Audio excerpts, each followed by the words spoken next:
Bet you didn't know, the food in Havana is delicious. I'm Melanie Tucker, owner of Rare Finds Travel, and welcome back to our video series, Conversations on Cuba. It's a 5-part video series that I created to let you know what it's like to travel to Cuba these days. Now, our first video was all about legality. Yes, it is still legal to travel to Cuba in September 2019. And if you want to hear all about that, go to our YouTube channel and check out video 1. Video 2, though, this is all about food, because it's true in the early days of travel to Cuba, there was a lot of dried cabbage salad, and that wasn't very fun.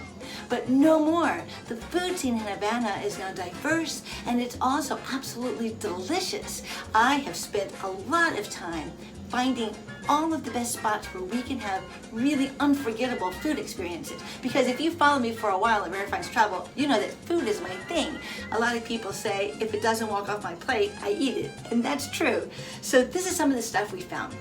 We have found this secret sushi spot. It actually was first discovered by Anthony Bourdain out in a little fishing village far off from Havana. And you go there, they actually pull the blackfin tuna right off the fishing boats and haul it back to the kitchen, and they make it into tataki and ceviche and sushi. It's yummy. So that's one spot. We also do a cooking class in Raquel's home. So you get to go into a local's home in Havana to find out what it's like for a real person to live in Havana. You get to see their home. And then she starts off with this beautiful fresh fruit salad. Then she teaches you how to make tostones, which are a really popular side dish. You make a guava dessert that they love. And then of course the main course is ropa vieja, which is a Cuban specialty. I also have a nice list of private cafes and rooftop balconies where they create these exquisite craft cocktails. And we booked special dinners in these historic venues that back in the heyday of Havana, they used to be movie set restaurants, but today they serve gourmet dinners. We have a favorite jazz cafe out in Vedado. It's a suburb outside of Old Town. And while we have dinner, a jazz guitarist and his translator circle around the table and they play for us and they teach us all about the roots of jazz on the island. And we also have a sommelier, a Cuban sommelier who performs what he calls a marriage ceremony between rum and cigars, because you see a mobster holds the cigar this way and a single lady holds it this way and a married woman holds it that way. There's all of this body language and all of that is married with rum and coffee, and they call it the marriage ceremony. Now before you start thinking that Cuban food is going to be all gourmet food and sommeliers, let me clear that up right now.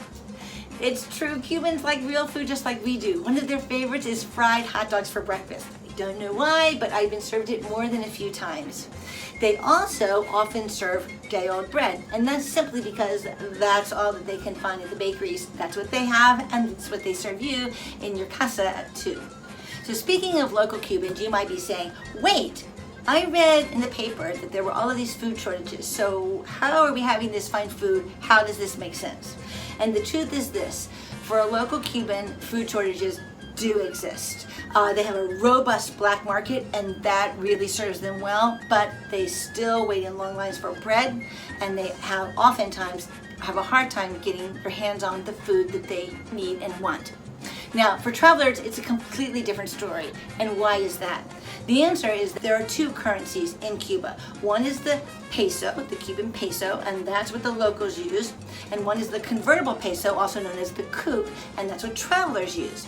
So a local person gets paid by the government in pesos, and they buy all their groceries in pesos, and it only has a fraction of the value that the coup does. That is why people like my guide Onilio, who was educated in a university as an engineer, he now works in tourism, and he has for years, because it's the way that he can get enough valuable currency so he can take care of his family, and he has 2 daughters. So that's the reality for the local people. We'll talk more about the 2 currencies in a later video. Bet you didn't know Cuba is not that expensive. But for now, what's important to know is that there is plenty of food. The problem is affording it. And as long as you have cooks, you can afford all the food that you want. The unfairness of this is not lost on us at Rare Finds Travel, and in fact, it really bothers us. So we try to find different ways to help.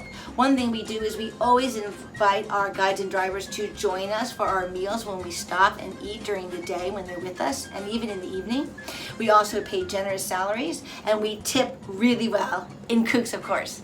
And that's how we enjoy good food and good friendship in Cuba.